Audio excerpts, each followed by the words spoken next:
한 것 예수를 알미라.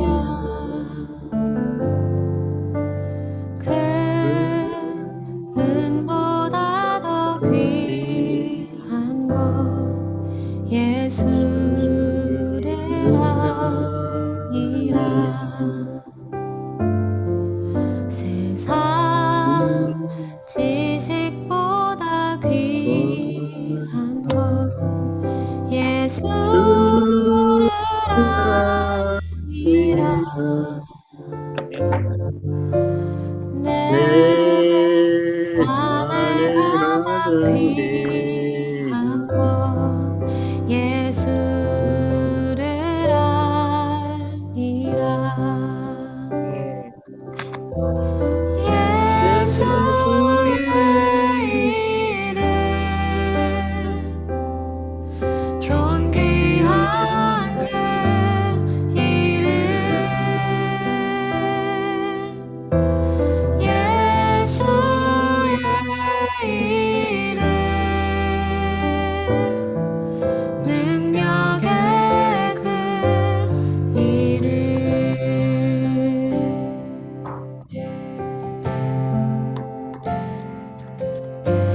내 안에 가장 귀한 것 예수를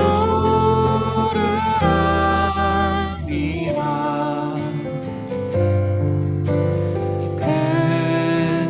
금은보다 더 귀한 것 예수를 알미라. 세상 지식보다 귀한 것 예수를 알미라. 내 안에 가장 귀한 것 예수를 알미라. 예수의 이름 존귀한 그 이름 예수의 이름 능력의 그 이름 예수의 이름 존귀한 그 이름 예수의 이름 능력의 그 이름 아멘.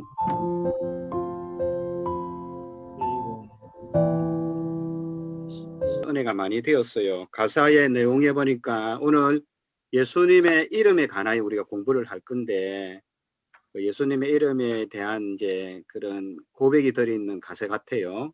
그래서 아름답고 놀라우신 이름 예수, 모든 이름보다 높은 신 이름 예수, 또 내 안에 가장 귀한 예수를 알미라 하면서 예수님의 이름에 대한 찬양의 노래가 좋았습니다. 그리고 우리가 줌으로 예배드리는 우리 청년들은 될 수 있으면 얼굴을 좀 보였으면 좋겠어요. 왜냐하면 이 얼굴이 빠지면 이름만 띄워놓고 딴 짓을 하는 경우들이 있다는 그 노파심 때문에 다음에는 미리 준비해서 옷을 좀 차려입고 와서 이 시간 예배 드리는 시간이니까 그죠? 얼굴이 나오면 좋겠어요. 예배 드리는 시간이니까. 그렇게 해서 예배 드리는 마음으로 그렇게 임하면 좋겠습니다. 자, 오늘은 기독교 신앙책의 하이델베르크 교리문답 중에 11번째 성자 하나님인데 성자 하나님에서 우리 성자 하나님 하면 예수님이잖아요. 그죠? 예수님에 관해서 공부를 좀 하려고 합니다. 자, 오늘은 공부하기 전에 먼저 질문을 던질 거예요. 질문을 던지면 질문을 우리가 마음의 가슴에 담아 두었다가 공부를 해가면서 이 질문에 대한 여러분들이 답을 찾을 수 있어야 되거든요. 그래서 이제 그런 식으로 이제 생각하시고 공부를 하시면 되겠습니다. 교리문답을 공부하는 이유가 뭐냐 하면 신앙이란 게 그래요, 여러분. 신앙은 막연한 게 아니거든요. 신앙은 막연한 게 아니에요. 저도 신학교를 신학대학원을 3년을 공부했어요. 그리고 그 위에도 공부를 많이 했지만은 신앙은 공부할수록 깊어질수록 단순하고 명료하고 분명하고 정확한 게 신앙이거든요. 근데 그 핵심이 교리예요. 그래서 우리가 하나님을 다 알 수는 없지만 우리 인간이 어떻게 하나님 다 알 수 있겠어요. 그러나 하나님은 성경을 통해서 계시해 주셨고 그 계시의 내용을 우리가 이해할 수 있도록 또 하나님께서 글로 또 우리에게 말로 언어로 이렇게 체계를 통해서 알게 하셨거든요. 그러니까 신앙이란 뭐냐 하면 일단은 아는 거예요. 아는 거. 분명하게 아는 거. 그리고 여러분의 머릿속에 이해가 돼야 되죠. 신앙은 막연한 게 아니니까 듣고 내가 머리가 일단 이해가 되어지고 가슴에 내려와서 그것을 내가 믿어야 되고 그렇죠. 그리고 여러분의 입으로 그것이 고백이 되어져요. 나 정말 이거 믿습니다. 크레도라고 했죠. 크레도. 신앙이라는 것은 믿는 것이라는 것은 내가 정말로 이것을 믿습니다라는 고백이 이제 나와야 되죠. 그리고 우리가 예수님을 믿는다는 것은 쉽게 말해서 우리가 어떤 교리의 어떤 지식을 믿는 건 아니잖아요. 쉽게 말해서 목이 마르다. 목이 마르면 뭘 마셔야 됩니까? 물을 마셔야 되잖아요. 물을 먹어야 되잖아요. 물을 먹어야 되지만 물을 마시기 위해서는 컵이라는 게 필요하잖아요. 물을 그냥 담을 수 없으니까. 컵을 담아서 우리가 물을 먹잖아요. 시원하게 하는 건 물이란 말이에요. 쉽게 말해서 우리의 신앙의 근본적인 만남과 교제의 깊이는 예수님이거든요. 예수님을 그 인격적으로 만나는 게 우리 영혼을 구원시키고 해결시킨단 말이에요. 그러나 그 예수님을 만나는 통로가 필요하잖아요. 수단이 뭐냐면 우리가 이런 말씀의 체계란 말이에요. 교리. 이런 교리의 말씀을 통해서 예수님을 받아들이고 예수님과 깊게 교제하는 게 목적이지 이 교리의 지식을 아는 거는 물론 이게 필요하죠. 그러나 목적은 그게 아니고 예수님을 더 분명히 알아서 예수님과 깊은 교제를 나누기 위해서 이런 수단, 이런 내용, 참된 지식을 통해 참된 믿음, 그 믿음을 통하여 예수님을 내가 인격적으로 만나고 그 내 속에 들어온 예수님과 깊은 교제를 나누는 게 우리의 신앙입니다. 좀 서론이 있는데 그래서 여러분들이 공부하면서 목사님 교리 들어보니까 지식적인 거 아니에요. 또 잘 모르겠네 하는 부분이 있어도 여러분 잘 들어보면 분명히 이제 그 내용을 통해서 궁극적으로 예수님을 만나야 되죠. 가장 귀하신 예수님을 만나야 되고 더 중요한 거는 예수님은 성경에 보면 예수님과 우리의 관계를 어떤 관계로 가장 강조하고 있냐면 우리는 신부, 예수님은 누구 그러면 신랑. 알겠죠? 예수님은 신랑, 예수님은 신부. 우리가 천국 가면 잔치가 벌어져요. 잔치. 그게 혼인잔치거든요. 혼인잔치가 뭐예요? 결혼식이란 말이에요. 결혼식. 알겠죠? 그러니까 우리가 신부로서 이 땅에 살면서 거룩한 신부로서 천국 가서 예수님과 결혼식을 이제 벌이는 거죠. 이 땅에서 우리는 신부로서 예수님을 신랑으로 모시고 살아가는 가장 확실한 관계가 그런 관계로 성경은 설명하고 있어요. 체린이는 아직 결혼은 안 했지만 만약에 신랑 될 사람이 이렇게 애인이라나 만나시면 어떤 마음이 들까? 신랑 된 어떤 남자를 만나게 되면 혹시 설레겠지. 맞잖아. 어떨까? 한마디 얘기 좀 해줘. 느낌은. 설레고 좋지 않을까요? 설레고 좋고 이제 보고 싶고 또 알고 싶고 같이 있고 싶고 그런 게 나도 그렇더라고. 처음에 연애할 때는 와이프 처음에 만날 때는 보고 싶고 일단 보고 싶어. 또 만나면 좀 설레이고 또 궁금하고 내용이 그러면서 이렇게 헤어지기 싫으니까 결혼해서 같이 이제 24시간째 사는 동거 같이 살잖아. 그런 영적 관계가 우리에게 이루어지는 게 사실 신앙생활이거든. 근데 우리는 어떤 도시 신앙생활을 보면 뭐 간념적으로 예수 믿고 뭐 예수님 뭐 일주일에 한 번 점 찢듯이 떡 찢고 나머지는 다 잊어버리고 그게 무엇인가를 공부할 겁니다. 첫 번째. 두 번째는 예수라는 이름을 지어준 분은 누구일까요? 알겠죠? 예수님의 이름이라는 이름을 지어주신 분. 또 예수님의 이름의 뜻이 무엇인가?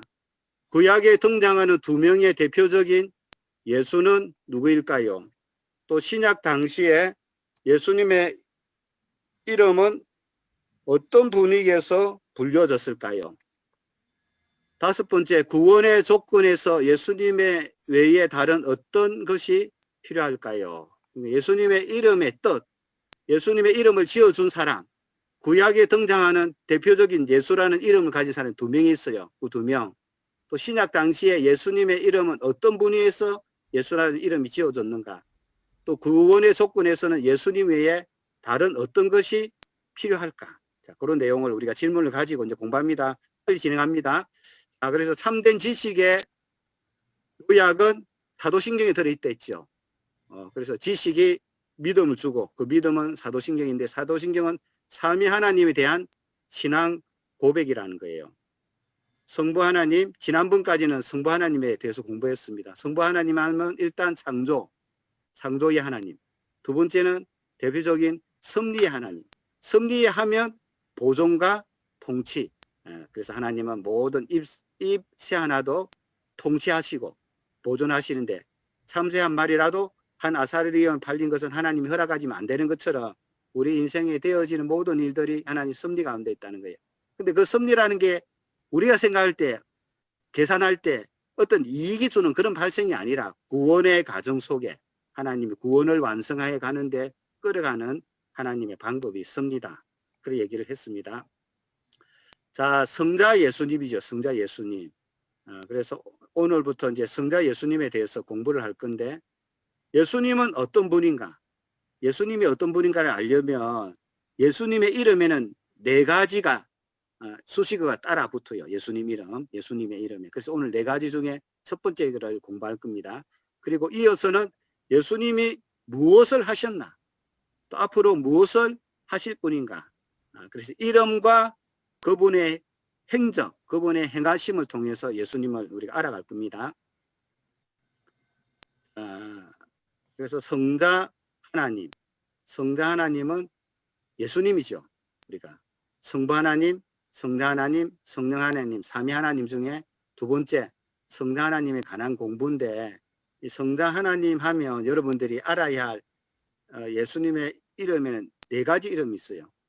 사도신경에 여러분 우리가 예수님에 대해 뭐라고 고백합니까? 처음에 나는 그의 유일하신 아들. 유일하신 아들이라는 것은 독생자라는 말을 의미하거든요. 그의 유일하신 아들, 우리 주라는 말이 또 들어가지요. 우리 주. 그 다음 뭐라고 합니까? 예수 그리스도를 믿습니다 라고 하잖아요. 맞습니까? 그래서 그 사도신경의 이 고백에는 독생자라는 말이 들어가고 주라는 말이 들어가고 예수라는 말이 들어가고 그리스도라는 말이 들어가는 거예요. 근데 이 이름에는 다 뜻이 있어. 이 뜻이 비밀이 있다는 거예요. 미스테리라는 말 썼죠. 미스테리라는 말이 뭐예요? 아는 사람에게는 너무 쉽게 알려주지만 모르는 사람에게 비밀이거든요. 그걸 미스테리라고 해요. 시크릿은 모든 사람에게 비밀이고 미스테리는 아는 사람에게는 알려지는 것. 그러나 믿지 않는 사람에게는 비밀로 되는 거죠. 자, 그래서 오늘 예수님의 이름에 대해서 공부를 할 겁니다. 왜 하나님의 아들을 예수, 곧 구주라고 부릅니까? 왜 하나님의 아들 예수라고 부르냐? 자, 답이 있습니다. 같이 한번 읽어볼까요? 그가 우리를 우리 죄에서 구원하시기 때문이고 또 그분 외에는 어디에서도 구원을 찾아서도 안 되며 발견할 수도 없기 때문입니다. 자, 예수님을 구주라 그러거든요. 구세주, 구주. 예수님의 왜 우리가 그렇게 부르냐면 그분은 우리 죄에서 구원하시고 그분 외에는 어디에서도 구원을 찾아서도 안 되고 발견할 수도 없다는 거예요. 오직 예수님이란 말이 그런 뜻이거든요. 오직 예수님 안에만 우리 죄가 용서받고 오직 예수님 안에만 구원이 있다는 거예요. 오직 예수님. 온리 지서라는 말을 쓰잖아요. 그러니까 구세주는 예수님인데 그분은 죄에서 우리를 구원하시고 또 그분 외에는 구원을 줄 자가 없다는 말씀이에요. 자, 그래서 마태복음 오늘 1장 21절이 요절 구절이에요. 1장 21절에 보면 아들을 낳으리니 이름을 예수라 하라. 이 천사가 요셉에게 하는 말이거든요. 이 가브리엘 천사는 천사장이 세 사람이 있는데 가브리엘 천사는 좋은 소식을 알려주는 천사장이에요. 그 천사장이 예수의 아버지 요셉에게서 나타나 얘기를 해주잖아요. 마리아에게도 또 얘기하지만 마리아를 통해서 이제 아들을 낳았는데 그 이름을 예수라 하라는 거예요. 그 예수의 이름 뜻이 뭐냐? 그가 자기 백성을 그들의 죄에서 구원할 자이시비라 하니라. 자기 백성이죠. 중요한 거는. 예수님은 모든 인류를 다 구원하는 분은 아니에요. 모든 인류의 죄를 지고 십자가에 달려 돌아갔지만 모든 인류가 예수님을 믿는 게 아니기 때문에 구원받아야 할 자기 백성이 있어요. 그 백성은 창세전에 하나님이 예정하신 하나님 백성들이 있어요. 그래서 예수님은 궁극적으로 자기 백성들, 구원받아야 할 자기 백성들이 있는데 그들의 죄에서 죄를 가지고는 천국 갈 수 없으니까 그들의 죄에서 구원할 자 있습니다. 그러니까 예수님이 누구냐? 죄 용서해서 우리를 구원시켜 주시는 구원자다라는 뜻이에요. 한마디로 구원자라는 이름을 가진 분이 있는데 구세주라는 이름을 가진 분이 있는데 그 이름이 예수라는 거예요. 그래서 우리가 예수 이름, 존귀한 이름, 가장 높은 이름, 우리가 알아야 할 이름인데 왜 알아야 되느냐 하면 우리 죄를 용서하시고 우리에게 구원을 주시는 유일한 분이시기 때문에 우리 인간의 가장 비참함이 어디에서 왔어요? 죄 때문이잖아요. 그 죄를 해결하실 분은 예수님이니까 예수님을 우리가 가장 존귀한 분으로 모셔야 된다는 말이죠. 자, 그래서 예수라는 이름의 뜻을 여러분 알아야 돼요. 우리가 예수님이라는 이름을 가장 많이 사용하고 있잖아요. 근데 예수님의 이름을 가장 많이 사용하고 있음에도 불구하고 예수라는 이름의 뜻을 잘 모르는 사람이 많아요. 자, 그래서 예수는 구원자, 죄에서 우리를 구원하시는 유일한 오직 구세주다. 누가복음 1장 32절 32절에도 가브리엘이라는 천사가 마리아에게 또 얘기하지요. 보라, 내가 잉태하여 아들을 낳으리니 그 이름을 예수라 하라. 그가 큰 자가 되고 지극히 높으신 이의 아들이라 일컬어질 것이요 주 하나님께서 그 조상 다윗의 왕위를 그에게 주시리니. 예, 그분이 가장 지극히 높으신 아들이죠. 근데 다윗의 왕가를 통해서 구세주가 온다는 그 언약을 이루실 분이다라는 그런 내용을 이제 담고 있어요. 이걸 더 풀이해도 똑같이 예수님은 우리의 모든 죄를 용서하시는 구세주이시다라는 그런 의미를 갖고 있습니다. 그래서 예수 잘 여러분 공부를 해야 됩니다. 제일 우리가 많이 부르는 단어잖아요. 그래서 육신을 취하신 예수님이 성육신 하셨잖아요. 원래는 하나님이죠. 성자 하나님이죠. 그분이 성육신하여 인카네이션 하셔서 인간의 몸을 입고 이 땅에 태어났는데 태어나신 그 성자 하나님의 육신의 이름 예수라는 이름을 가졌다는 게 예수. 아시죠? 예수. 나중에 예수 그리스도라는 말도 우리가 쓰잖아요. 예수 그리스도. 그 그리스도도 나중에 공부할 거예요. 또 우리 주 예수 그리스도라 할 때 주라는 의미도 있거든요. 우리 주 예수 그리스도. 독생자 우리 주 예수 그리스도라는 말도 쓰거든요. 그럴 때 독생자는 무슨 뜻이고 우리 주란 뜻은 무슨 뜻이고 예수란 뜻은 무슨 뜻이고 그리스도란 뜻이 무엇인가. 그거는 가장 우리가 알아야 할 그분의 이름 속에 담겨져 있는 비밀이고 존귀한 이름이란 말이에요. 그래서 오늘은 예수라는 이름은 여러분들이 분명히 알아야 돼요. 구세주, 성자 하나님이 육신을 취하여 이 땅에 태어나면서 얻으신 이름이 있는데 그분이 예수라는 말이에요. 그 예수님 우리가 저의 이름이 그렇잖아요. 조현락 목사라고 할 때 조현락이라는 건 이름이잖아요. 저의 이름은 어떤 이름이에요? 이 땅에 태어나면서 내가 지은 이름이잖아요. 목사는 뭐예요? 직이잖아요. 직.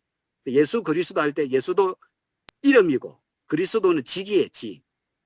그거는 나중에 설명할게요. 어쨌든 예수는 이 땅에 태어나면서 하나님의 지어주신 이름, 하나님의 이름. 그렇습니다. 자, 그래서 구약에 보면 여호수아 이름 들어봤죠? 여호수아고 모세의 후계자 여호수아. 여호수아가 히브리어로는 여호수아라는 이름이 헬라어로 바꾸면 예수예요. 그 똑같은 말이죠. 여호수아라는 말과 예수라는 말은 똑같은 이름이에요. 구약은 여호수아라고 불렀고 신약에 와서는 예수다. 히브리어로 헬라어로 똑같은 이름이에요. 그 천사가 지어준 이름이고 마리아와 요셉에게 알려주었죠. 마리아와 요셉에게 알려줬다는 곧 하나님이 지으신 이름이라고 생각하면 돼요. 뜻은 구원하다. 예수님의 뜻은 구원하다. 그죠? 구원자. 예수님은 뜻은 구원하다. 예수란 이름 뜻은 구원자. 자기 백성을 애굽이나 바벨론이나 로마보다 더 큰 어둠의 세력인 죄에서 구원시켜 주셨다는 거예요. 그렇죠? 바벨론.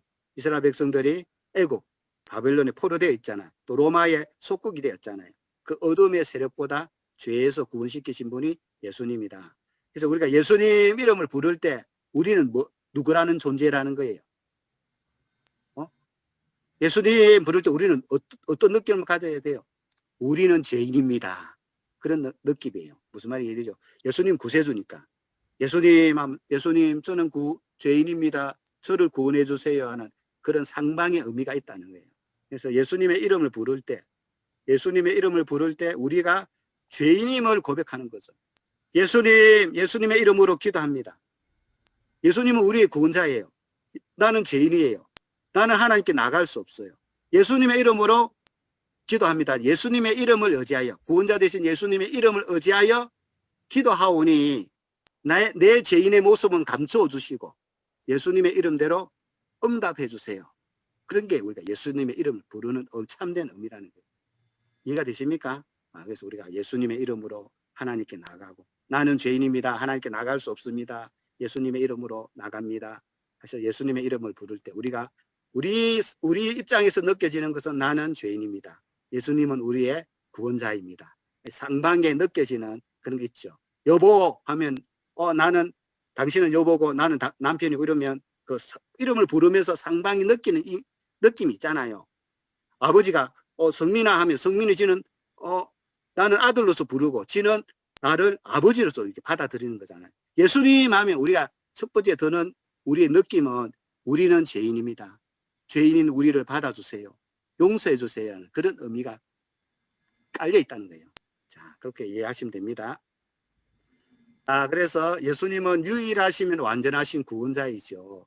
다른 이로서는 구원을 받을 수 없나니 천하 사람 중에 구원을 받을 만한 다른 이름을 하나님 주신 적이 없어요. 오직 예수님이라는 그 구세주, 그 중보자를 통해서 우리는 죄를 용서받고 구원을 받는 거죠.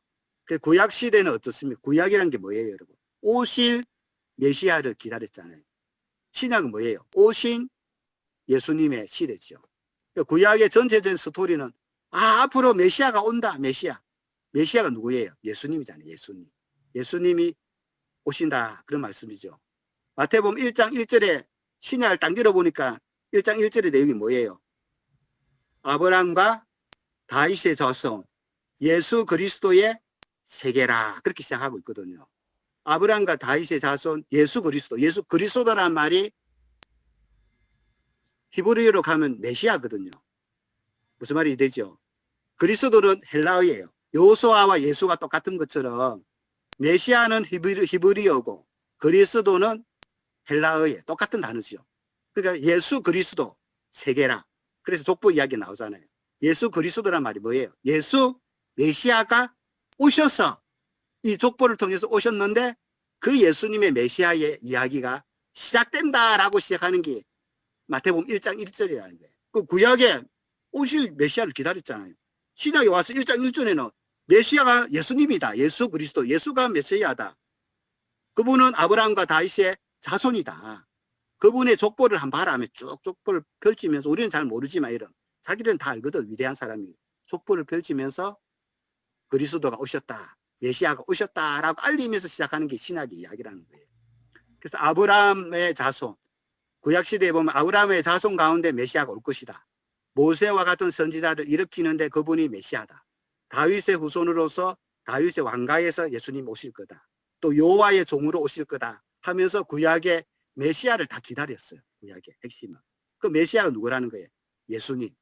메시아가 누구예요? 우리를 구원하실 자, 구원자라는 거예요. 그렇지만 구약은 그분의 이름이 예수라는 사실은 몰랐죠.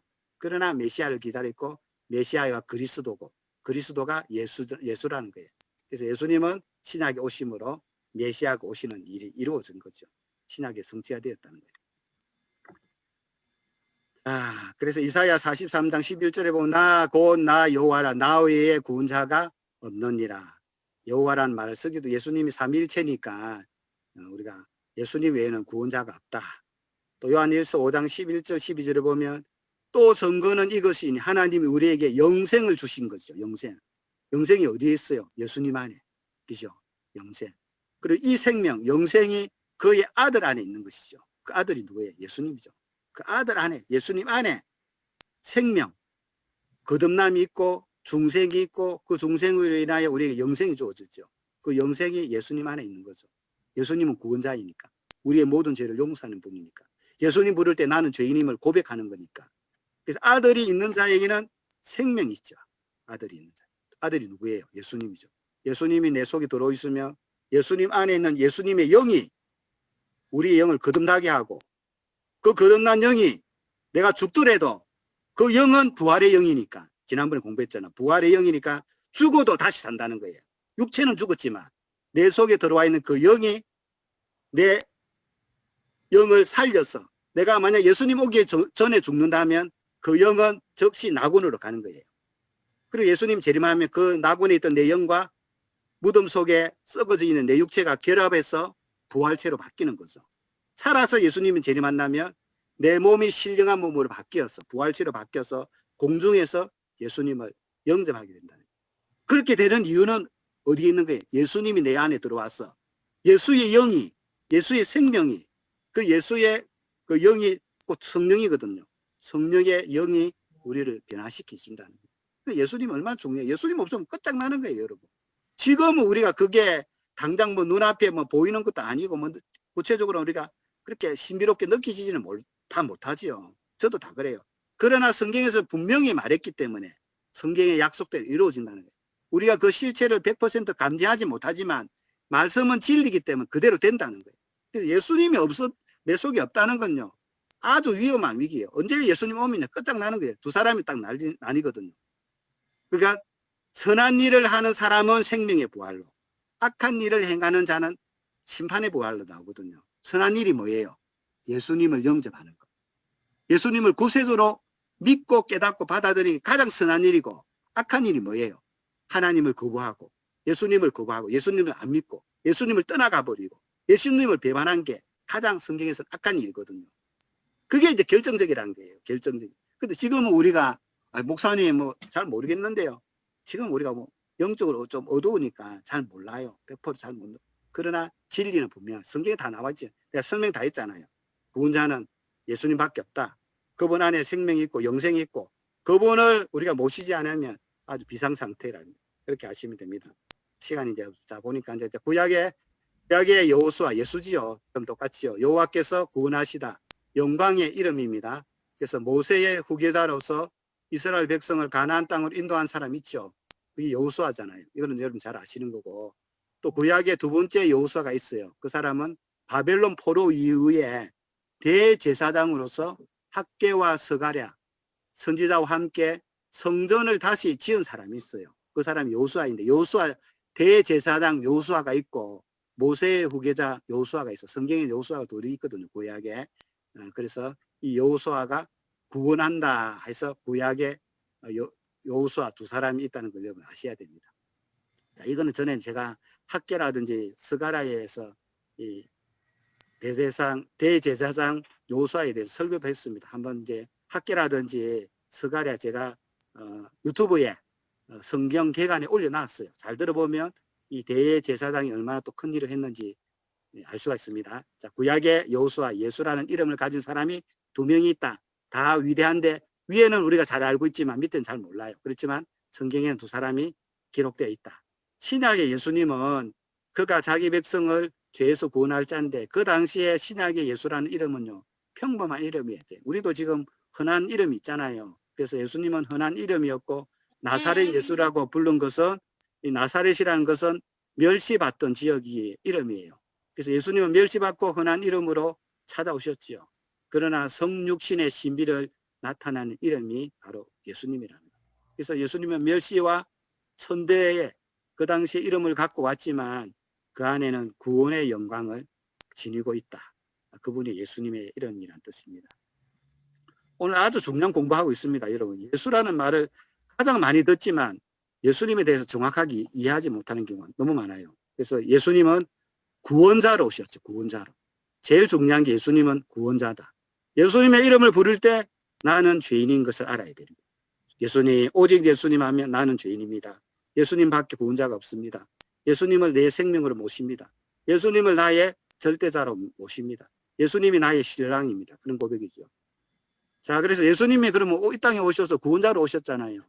근데 그 예수님은 우리의 비참함의 근원인 죄의 문제를 해결하기 위해서 왔거든요. 근데 우리는 어떻게 생각해요? 우리 예수님 믿고 나면, 아이고, 내가 뭐 바라는 거 다 잘 이루어주시면 좋겠다. 예수님 좀 도와주시면 좋겠다. 경제적인 문제가 좀 잘 풀리면 좋겠다. 좋은 직장이 뭐 열려지면 좋겠다. 그죠? 그리고 뭐 내가 바라는 소원들이 다 이루어지면 좋겠다. 뭐 그런 바람을 갖는 자체는 나쁘지 않아요. 또 그런 걸 위해 또 기도해야 할 필요가 있어요. 그러나 예수님이 오신 궁극적인 목적은 우리에게 정치적이고 경제적인 문제를 해결하기보다는 인간의 비참함, 죄로 인한 죽음이죠. 죽음. 왜냐하면 이 죽음이 왜 제일 큰 문제냐면, 전에도 공부했지만은 죽음은 인간에게 가장 두려운 존재예요. 죽음은. 그래서 근본적인 죄와 죽음이라는 그 공포, 두려움을 근본적으로 해결해 주시기 위하여 예수님이 오셨다는 거예요. 또 마귀가 우리를 공격하니까 사탄의 권세로부터 해방시켜서 우리가 의의 사람으로 살 수 있도록 해주는 인간의 가장 근본적인 문제를 구원해 주시기 위해서 오신 분이 예수님이라는 거예요. 그래서 예수님이 오심으로 우리의 죄를 해결해 주시고, 또 자연계도 죄로 인하여 탄식 중에 있잖아요. 그래서 그런 문제를 해결하기 위해서 오신 분이 예수님이다. 물론 나머지 필요도 하나님에 대해서 우리가 공부했지만 우리가 광야 같은 이 세상 살면서 필요한 부분을 구할 필요는 있죠. 그러나 예수님이 더 근본적인 문제를 해결해 주는데, 왜냐하면 이게 영원한 세계와 연결되어 있거든요. 이 문제가 해결 안 되면 우리 영원 천국에 들어갈 수 없으니 이걸 해결해 주기 위해서 예수님이 근본적으로 오시죠. 자, 그리고 근본적인 문제 해결과 생활 문제도 해결해 주시기 위해서 오셨다. 이제 다 돼갑니다. 그렇다면 자신의 구원과 복을 소위 성인에게 혹은 자기 자신이나 다른 데서 찾는 사람들도 유일한 구주이신 예수님을 믿는 겁니까? 이 말은 뭐냐면, 우리의 구원을, 또 우리의 복을 성인 또는 다른 사람들, 그런 사람들에게 우리가 도움을 받아서 우리가 그렇게 믿어도 됩니까? 라는 질문이에요. 아니지요. 우리의 구원, 우리의 유일한 복이 뭐예요? 복은 우리가 잘 먹고 잘 사는 게 성경에서 말하는 복이 아니고, 예수님의 생명으로, 하나님 주신 생명으로 풍성해서 하나님과 더 깊은 관계를, 인격적인 관계를 누리는 게 생명력, 복이라고 하거든요. 근본적으로는 그래요. 구약에서는 물론 이제 자식이 많아지고 재산이 많아진 것도 복이지만, 신약에 와서는 예수 그리스도 하나님을 주신 그 복을 가장 큰 복으로, 그 예수님을 받아들이는 것이 가장 큰 복을 이미 우리가 받은 거죠. 구원의 복을 받았죠. 그게 가장 큰 복이에요. 자, 그래서 다른 것으로부터 구원받는 건 아닙니다. 그들은 유일한 구주이신 예수를 말로만 자랑하지만 행위로는 부인한다는 거예요. 다른 걸 믿는 분은 그렇다는 거예요. 예수가 완전한 구주이든지 아니든지 참된 믿음으로 이 구주를 영접한 저들이 그들의 구원에 필요한 모든 것을 그에게서 찾든지 둘 중에 하나만 사실이라는 거예요. 그러니까 이게 이제 캐톨릭에 대한 이야기인데, 왜냐하면 교리가 캐톨릭에 반발해서 많이 만들어졌거든요. 좀 더 설명해 보면, 좀 이따 설명 더 드릴게요. 그러니까 성모 마리아든지 그들이 말하는 성인들의 도움을 토간다든지 천사의 힘을 빌어서 구원받을 수 있다라고 생각하는 게 캐톨릭의 교리예요. 그러나 우리 기독교는 아니다. 오직 예수님 한 분으로 충분하다. 완전하다. 그렇게 믿는 게 교리 차이가 있어요. 또 캐톨릭은 선한 일을 통해서 구원을 이룰 수 있다 했기 때문에 선한 행위도 구원을 만들어가는 요소 중에 하나예요. 그래서 캐톨릭 사람들이 왜 우리보다 더 선한 일을 많이 하려고 하냐면, 그들은 그런 행위를 통해서 구원에 이른다고 믿고 있기 때문에 그 교리가 그렇게 가리키고 있어요. 근데 우리는 사실은 그보다 더 선한 일을 더 많이 해야 될 이유는 예수님은 이미 받았기 때문에 사실은 우리가 더 선한 일을 더 많이 해야 되는데 우리가 그런 이제 구원론에서 인식 부족으로 인해서 쉽게 구원받고 값싼 구원을 통해서 우리의 행위에 따라가지 않는 것이 기독교의 한계인 한데 어쨌든 교리는 그렇다는 거예요. 자, 그 당시에 이제 갈라디아서에서도 율법 안에서 의롭다 함을 얻으려 하는 너희는 그리스도에게 끊어지고 그 율법으로 구원받을 수 있다. 할례로 구원받을 수 있다는 그 유대인들은 그리스도에게 끊어진다는 거예요. 오직 예수님의 은혜로 구원받는다는 말이죠. 그래서 성경 히브리서 12장 2절은 믿음의 주요 또 온전케 하신 이는 예수밖에 없다. 예수님은 십자가에서 우리에게 부끄러움을 개치 않고 십자가에서 모든 죄를 용서하셨고 지금은 하나님 보좌의 우편에 앉아서 우리를 통치하신 분이다. 그 예수 하나면 충분하다. 믿음의 주요 온전케 하신 예수님만 바라보자. 그 의미예요. 그래서 예수님의 이름은 유일한 구세주, 완전한 구세주. 둘째 아담으로 오신 예수님은 죄 문제 해결. 그리스도 안에서 우리는 새로운 피조물이 되었죠. 예수님이 들어오면 보라, 이제는 새로운 피조물이 돼.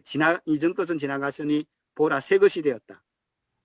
우리가 겉으로 보면 아무것도 변함이 없어요. 사실은 생각이라든지 의식이 없어요. 그래서 예수님 영접하면 예수님의 영이 들어오면요, 하나님이 보실 때는 우리를 새로운 신분, 하나님의 자녀, 그 영을 보시고 우리가 거듭난 영, 우리가 천국 갈 수 있는 자로 하나님 보는 관점은 다르다는 거예요. 그러나 우리가 예수님을 영접했다고 우리가 뭐 당장 뭔가 바뀌는 건 아니죠. 그렇게 우리는 느껴지지만 하나님 보는 거하고 우리가 보는 건 다르다는 거예요. 다 예수님 더하기는 무엇이냐? 예수님 더하기를 하면 안 돼요. 어떤 사람 성인, 그러니까 덕을 나눌 정도로 신앙이 특출한 사람의 도움을 받아서 우리가 구원의 도움을 얻는다. 가톨릭의 교리예요. 또 마리아는 무음하다. 죄 없이 태어났다는 거예요. 그리고 마리아는 죽지 아니하고 성천했다고 그 가톨릭은 믿고 있어요. 그래서 마리아의 성천날을 아주 가톨릭은 우리 성탄절 못지않게 더 큰 축제로 가톨릭은 그렇게 지금도 축제를 하고 있습니다. 그리고 자기 자신 수양을 한다든지 금식을 한다든지 구제를 한다든지 선행을 통해서 구원을 이룰 수 있다는 것, 또는 어떤 면죄부라는 것을 사서 우리의 구원을 이룰 수 있다 하는 것은 아니다는 게 틀렸다는 거예요. 성경적으로 오직 예수님 그분 한 분으로 충분하다라는 게 성경의 가르침입니다. 초대교회도 그렇게 조금 전에도 얘기했지만 할례를 받아야 된다. 옛날에는 이제 그 초대교회만 해도 구약 시대는 그랬잖아요. 우리가 먹을 음식, 정한 음식, 부정한 음식이 있었잖아요. 지금 신약은 다 그런 게 없어졌어요. 할례도 없어졌고 음식 먹고 못 먹을 음식이 아무것도 없어요. 예수님 안에서는 모든 그런 규례, 그런 예식들이 다 무너졌어요. 예수님 안에서는 예수님 한 분만으로 만족된다는 거예요. 그래서 율법 이런 것으로 아니죠. 율법을 안 지키라는 말은 아니에요. 예수님이 더 온전하게 했었기 때문에 예수님 한 분을 구원받고 예수님의 은혜로 이제 우리가 율법을 지켜나가는 거죠. 그래서 바울은 우리나 혹은 하늘로부터 온 천사라도 우리가 너에게 전한 복음 외에는 다른 복음을 전하면 저주를 받을지어다. 강력한 얘기 아니에요. 다른 복음이 뭐예요? 예수님 외에 어떤 걸 더해서 구원을 받을 수 있다는 그게 다른 복음이에요. 진짜 복음은 뭐예요? 오직 예수님을 믿음으로 구원받는다는 게 진짜 복음. 진짜 복음 외에 이런 할례, 음식, 율법을 보태가 구원받는다면 가짜 복음, 저주받으라. 그런 놈들은 저주받을지어다. 사도 바울이 그래 얘기한 거예요.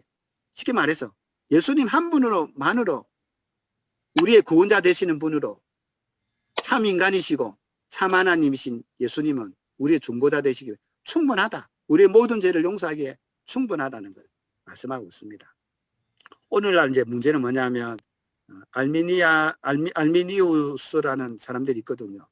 이게 이제 우리 기독교 안에서도 우리는 전적 타락, 하나님의 전적 은혜로 구원받는다고 생각하는 분이 있는데 알미니우스 주의자들은 어떠냐면 하나님께서 그리스도 안에서 모든 사람의 구원을 이루어 놓았다는 거예요.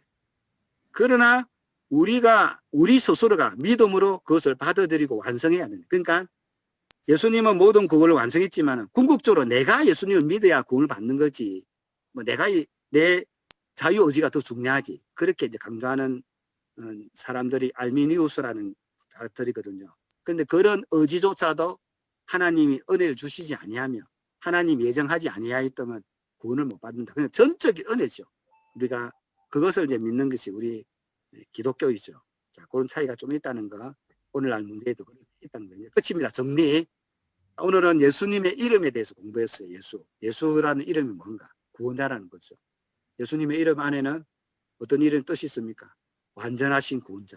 예수님 이름 외에는 구원을 주시는 자가 없어요. 그래서 우리는 오직 예수님의 이름을 의지해서 하나님께 나가고 또 예수님의 이름을 통해서 우리 죄가 다 용서받는 거죠. 그래서 자기의 백성들의 죄에서 구원하시는 구원자이죠. 구원자. 그죠? 구원자라는 이름을 가진 분이 예수라는 이름이죠. 유일하시고 완전하신 구원자라는 유일하시고 다른 것을 더하면 안 됩니다. 빼도 안 되지만 다른 곳에서 구원을 찾는 자는 저주를 받는다. 저주. 그래서 우리가 예수님 이름을 찬양하는 것도 오직 그분만이 나의 구원자시고 유일한 구세주이기 때문에 다른 길은 없기 때문에 only the way이세요. only the way. the way 한 길밖에 없다는 거예요. 오직 한 길. 그 길이 뭐예요? 예수님의 길이잖아요. 예수님을 통해야만 죄 용서받고 천국 갈 수 있는 길은 한 길. 그분이 누구냐? 예수님이에요. 예수 이름. 자기들 백성들을 저들의 죄에서 구원할 수 있는 그 이름을 가진 분이 그 이름의 소유자가 예수라는 거예요. 그래서 우리가 예수님의 이름을 자랑하고 전가하는 거죠. 아까 보니까 아름답고 놀라우신 이름 예수. 모든 이름보다 높으신 이름을 찬양합니다. 내 안에 계신 분, 가장 귀한 분, 예수를 아는 것이라. 예수님의 이름만이 나의 찬송이요, 영광이요. 그런 찬양을 우리가 조금 전에 불렀거든요. 내가 가사가 너무 좋아서 가사를 밑에 좀 적어놨어요. 그런 의미를 가진 분이 예수라는 거예요. 예수를 알았다는 것이 복이고 예수의 이름을 부를 수 있는 게 복이고 예수님께 우리가 나갈 수 있는 게 가장 큰 복이에요. 지금은 여러분들 잘 미미하더라도 나중에 이제 예수님 재림했을 때 하나님께서 심판은 이제 부르잖아요. 우리를 백보자 심판을 마지막 심판이 백보자 심판이거든요. 백보자 심판은 뭐냐면 모든 사람 예수님을 믿는 자든 예수님을 믿지 않는 자든 나중에는 하나님께서 모두를 살려요. 다 살려요. 인류의 모든 사람 살아나게 하거든요. 살아나게 해서 심판을 합니다. 심판을 해서 예수님이 생명체에 기록된 자는 누구냐면 예수님을 영접한 자예요. 예수님을 영접하고 예수님의 이름을 믿은 자들은 천국, 영원한 천국, 영생, 생명을 주는 거죠. 그러나 예수님을 믿지 않는 자들은 지옥, 영벌이 취하는 거죠. 그래서 어디